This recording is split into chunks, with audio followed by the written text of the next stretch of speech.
लोकसभा चुनाव में बिगुल बजाने के साथ ही तमाम राजनीतिक दल अपने भविष्य को तलाशने में जुटे हुए हैं।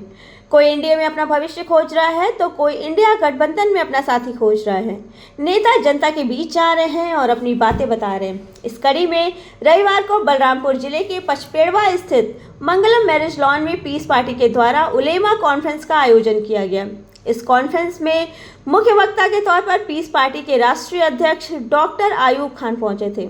डॉक्टर आयूब ने मंच से मुस्लिम धर्मगुरु और जनता को संबोधित करते हुए अहम बातें बताई। इस दौरान डॉक्टर आयूब ने समाजवादी पार्टी, बहुजन समाज पार्टी, भारतीय राष्ट्रीय कांग्रेस, भारतीय जनता पार्टी समेत तमाम विपक्षी दलों को आड़े हाथों लिया। उन्होंने मंच से आरोप लगाते हुए कहा, सभी जातियों ने अपनी पार्टियां बना रखी हैं।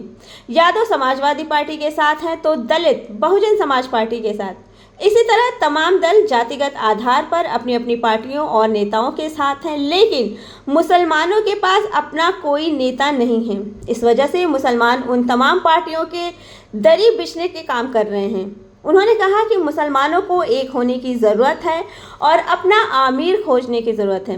यदि कोई अगवा नहीं होगा तो समाज पिछड़ेपन का शिकार हो जाएगा, जैसे पिछले 75 सालों से हमारी कौम के साथ होता आ रहा है। Peace party supremo doctor Ayub Khan ने सभा के बाद आयोजित एक प्रेस कॉन्फ्रेंस में पत्रकारों को संबोधित करते हुए कहा कि राम मंदिर और बाबरी मस्जिद के मुकदमे के दौरान पीस पार्टी ही एक ऐसी पार्टी थी जो पेटिशनर के रूप में थी। हमारा रिट था, राम मंदिर के निर्माण के लिए कोई फैसला नहीं आया। मुसलमानों को कहीं और ज़मीन दे दी गई, जबकि जहां पर बाबरी मस्जिद को गिराया गया वहां पर सहमति के आधार पर मंदिर को बनाया गया है। उन्होंने कहा, पीस पार्टी हमेशा सभी धर्म का सम्मान करती है, लेकिन किसी के धार्मिक स्थल को गिराकर यदि कोई दूसरे मजहब का धार्मिक स्थल बनाया जाता है तो वो बिल्कुल भी सही नहीं है। इस बात को सुप्रीम कोर्ट ने अपने फैसले में भी माना।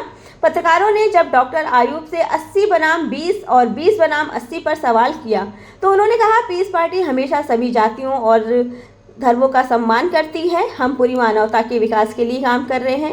योगी आदित्यनाथ कभी कोई धर्मनिरपेक्षता भरी बात नहीं कह सकते, इसलिए 80 बनाम 20 का नारा देते हैं, जबकि हम समाज के सभी लोगों के विकास की बातों को शुरू करते आ रहे हैं। उन्होंने कहा, हमारे साथ कई दल हैं और हम सब मिलकर आगामी लोकसभा चुनाव और गैसड़ी विधानसभा उपचुनाव लड़ेंगे। हम उत्तर प्रदेश की सभी 80 सीटों पर चुनाव लड़ेंगे और हम लोकसभा चुनाव को जीतने का काम करेंगे। उन्होंने कहा, हम गैसड़ी विधानसभा क्षेत्र में होने वाले उपचुनाव में अपनी पार्टी के उम्मीदवार को खड़ा कर रहे हैं और यदि ईश्वर ने चाहा तो हम गैसड़ी विधानसभा क्षेत्र से एक नई शुरुआत करेंगे। आइए आपको सुनाते हैं कि डॉक्टर आयूब ने और क्या कहा।